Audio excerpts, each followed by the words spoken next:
Iran's military just released a video mocking President Trump, and it's going viral. An Iranian military spokesman appeared on camera speaking perfect English and said, quote, "Wars are won in the battlefield, not by tweets. Mr. Trump can post whatever he wants. The reality on the ground is different." The video was posted to Iranian military social media accounts this morning. Within hours, it had millions of views. People around the world are watching Iran directly troll the President of the United States in English, and Trump hasn't responded, yet.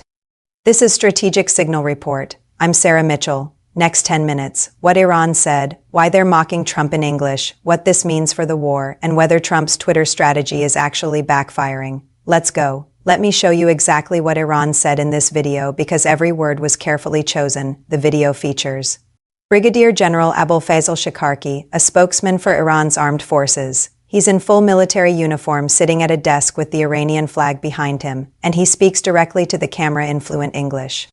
Here's the key quote. "We've been watching Mr. Trump's social media posts with great interest. He claims victories that haven't happened. He threatens attacks that produce no results. He says Iran is defeated, but Iranian forces are still fighting. Iranian missiles still fly. Iranian drones still strike." Then comes the line that's going viral. "Wars are won in the battlefield, not by tweets. If Mr. Trump wants to win this war, he should stop posting and start thinking."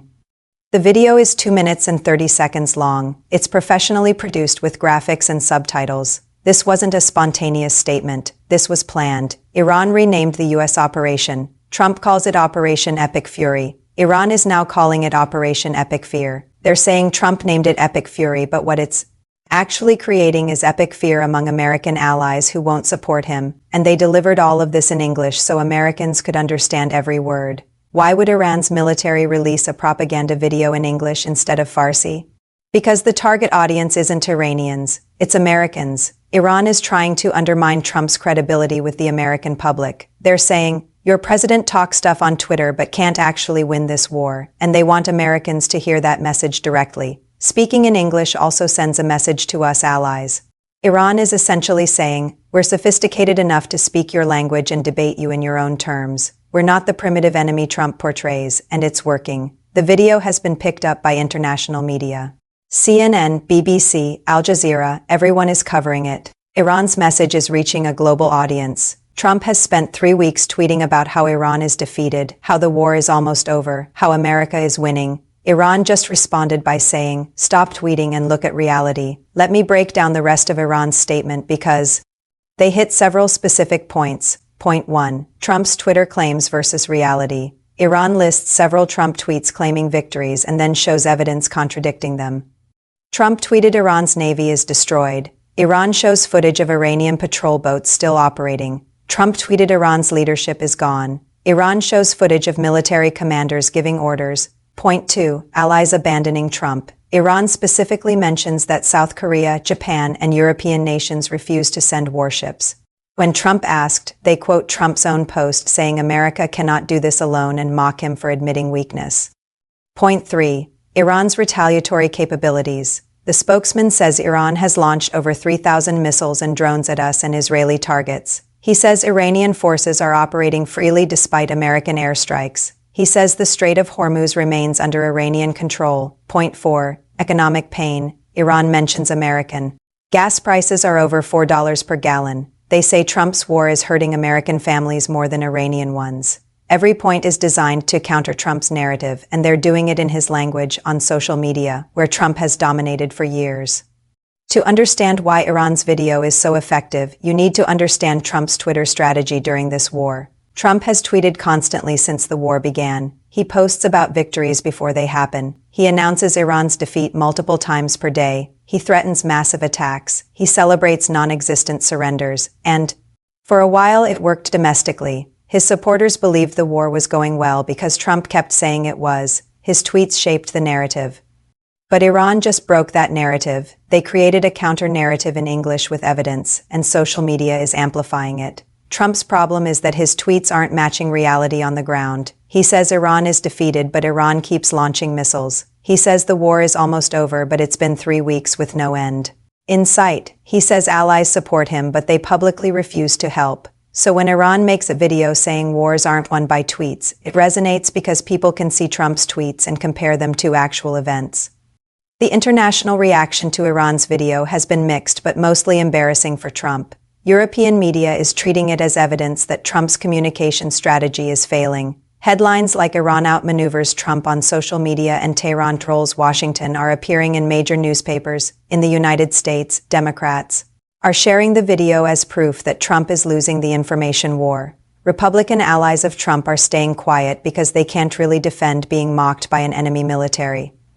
On social media, the video has millions of views and thousands of comments. Some Americans are defending Trump, but many are saying Iran has a point. When your enemy can effectively mock you in your own language using your own platform, that's a problem. Even some military analysts are saying Iran won this round. They're pointing out that Iran managed to deliver a message that undermines Trump's authority without firing a single missile. That's sophisticated information warfare. So is Trump's Twitter strategy actually hurting him? During his first term, Trump's Twitter dominance was an asset. He controlled the narrative. He bypassed traditional media. He spoke directly to supporters. But in wartime, Twitter has limitations. You can't tweet your way to military victory. And when your tweets don't match reality, you lose credibility. Trump tweeted that Iran's supreme leader was begging for negotiations. Iran's supreme leader is dead. Trump can't negotiate with him. Trump tweeted that allies were lining up to support the war. Allies publicly refused. Trump tweeted that Iran's military is destroyed. Iran launched 2,000 drones yesterday. Every false or exaggerated tweet gives Iran ammunition. They can point to Trump's own words and show they're not true. And that's exactly what they did in this video. So what happens now? Does Trump respond to Iran's video? Historically, Trump always responds to criticism, especially public mockery. So there's a high probability he'll tweet something within the next 24 hours. But anything Trump says now will be compared to Iran's video. If he claims victory again, people will remember Iran saying wars aren't won by tweets. If he threatens Iran, people will remember Iran saying stop posting and start thinking. Iran has put Trump in a difficult position. Ignore the video and look weak. Respond to the video and give it more attention. Iran is probably hoping Trump responds angrily because that would prove their point. They want him to tweet something aggressive that doesn't match reality, that would make their video even more effective. Let me zoom out and explain what this video means for the broader war. This isn't just about social media. This is about credibility. When you're a superpower fighting a smaller country, credibility matters. Your allies need to believe you're winning. Your enemies need to believe you're strong. Your own population needs to trust your leadership. Iran is attacking Trump's credibility. They're saying, he's all talk, no substance. He tweets victories but doesn't achieve them. He demands support but can't get it. And if that message sticks, it has real consequences. Allies become less likely to help.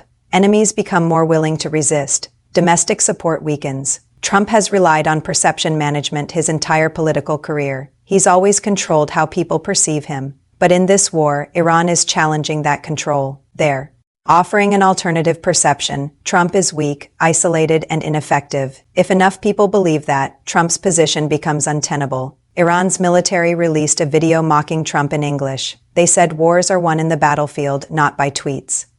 They renamed Trump's operation from Epic Fury to Epic Fear, and the video is going viral. Trump has built his brand on dominating social media and controlling narratives. Iran just challenged that dominance in his own language on his own platform, and they're winning this round. Trump will probably respond, but anything he says now will be compared to Iran's message. And Iran's message is resonating because it matches what people are seeing, a war that is intending despite Trump's constant victory claims. What do you think? Is Iran's video effective? Is Trump's Twitter strategy backfiring? Will Trump respond? Drop your take in the comments. Subscribe to Strategic Signal Report for daily updates on the Iran war. We're covering every development as it happens. For Strategic Signal Report, I'm Sarah Mitchell. Iran mocked Trump in English. The video went viral and Trump hasn't responded yet. See you in the next one.